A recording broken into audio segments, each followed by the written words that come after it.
Assalamualaikum warahmatullahi wabarakatuh. Perkenalkan, nama saya Alexandra Ikla Putri dengan NIM 2448 201001 dari kelas 2A Farmasi.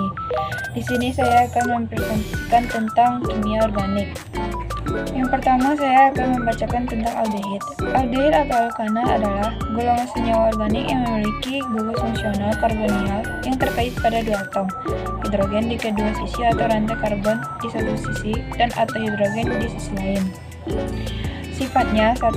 Termasuk dalam golongan senyawa semipolar. 2. Terdapat bentuk ikatan hidrogen dan ikatan dipol. 3. Rantai pendek umumnya larut dalam air. Ketiga, tata nama. 1. Pilih rantai karbon lurus terpanjang yang mengandung gugus dan gantikan dengan akhiran AI.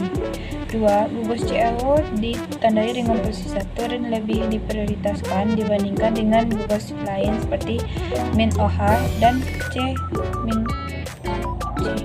3. Aldehida aromatik biasanya dianggap sebagai turunan benzaldehida sebagai senyawa aldehida aromatik yang paling sederhana. Berikutnya klasifikasi, sintesis, dan reaksi. Klasifikasinya: 1. Alifatik, 2. Siklik, 3. Aromatik. Sintesisnya sintesis aldehid dari alkohol. Reaksinya reaksi adisi dengan air. Kedua, keton. Keton atau alkanon adalah golongan senyawa organik yang memiliki gugus fungsional karbonial yang terikat pada dua rantai karbon. Sifatnya: 1. Termasuk golongan senyawa semipolar. 2. Terdapat pembentukan ikatan hidrogen dan ikatan dipol-dipol. 3. Rantai pendek umumnya larut dalam air. Tata namanya: tentukan rantai karbon terpanjang yang mengandung gugus keton. Nomor dari ujung dengan gugus keton memiliki nomor yang lebih kecil. Nama rantai terpanjang berdasarkan nama alkinya dengan akhiran -on. Susun nama gugus yang ada secara alfabetis. Kegunaan keton yaitu: 1. Kegunaan produk dan bahan baku industri seperti aseton dan metilketon. Kedua, industri farmasi seperti nabumeton dan metadon. Ada karbohidrat. Karbohidrat atau sakarida adalah biomolekul yang terdiri dari atom karbon C, hidrogen H, dan oksigen O. Biasanya dengan perbandingan atau hidrogen oksigen 2:1 seperti ada molekul air, dan rumus empiris Cm atau H2O atau N dengan M bisa saja sama atau berbeda dengan N. Yaitu: 1. Mempunyai rasa manis, 2. Larut dalam air, 3. Bersifat gula tereduksi, 4. Bersifat aktif atau atom karbon chiral, 5. Bentuk siklik.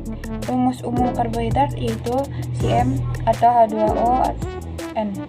Selanjutnya, klasifikasi dan kegunaan karbohidrat.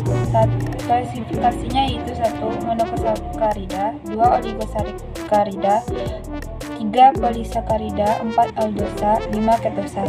Kegunaannya yaitu: 1. Industri farmasi yaitu selulosa, diamin glukosa atau dekstrosa, 2. Pangan, 3. Pertanian, 4. Kesehatan.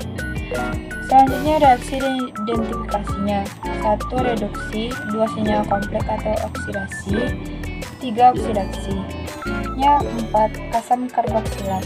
Asam karboksilat atau asam alkanoat adalah golongan senyawa organik yang memiliki gugus fungsional karboksil yaitu gugus gabungan dari gugus karbonial dan hidroksida yang terikat pada gugus alkyl dan aryl. Berikut yaitu tata nama dan sifat karboksilat. Tata namanya yaitu: 1. Dimulai dengan asam ditambah rantai karbon terpanjang yang gugus karboksilat atau CO2H tambah akhiran OAT. 2. Jika menghadapi cabang, maka atom C dari gugus karboksilat dengan rantai terpanjang diberi nama 1. 3. Jika senyawa mempunyai 2 gugus karboksilat, nama rantai utama diberi akhiran di OAT. Sifatnya itu: 1. Ikatan hidrogen yang berbentuk meningkatkan titik didih asam karboksilat. 2. Asam karboksilat mudah larut dalam air. 3. Asam karboksilat terionisasi di dalam air berbentuk asam lemah. 4. Asam karboksilat dapat bereaksi dengan basa membentuk garam karboksilat. Dan kegunaan karboksilat. Klasifikasinya yaitu: 1. Alifatik, 2. Siklik, 3. Aromatik. Kegunaannya yaitu: 1. Bahan baku industri, 2. Industri farmasi seperti ibuprofen, aspirin. 3. Pangan yaitu asam benzoat. 4. Pelarut asam asetat. Yang 5. Tentang lipid. Lipid adalah kelompok molekul alami yang meliputi lemak lilin, sterol, vitamin larut dalam lemak, atau seperti vitamin A, B, E, dan K, monogliserida, digliserida, trigliserida, fosfolipid, dan lain-lain. Klasifikasi dan kegunaan lipid. 1. Klasifikasi turunan lipid, yaitu asam lemak atau jenuh dan tidak jenuh, dan 0 terpen. 2. Lipid sederhana, yaitu trigliserida, lemak, minyak.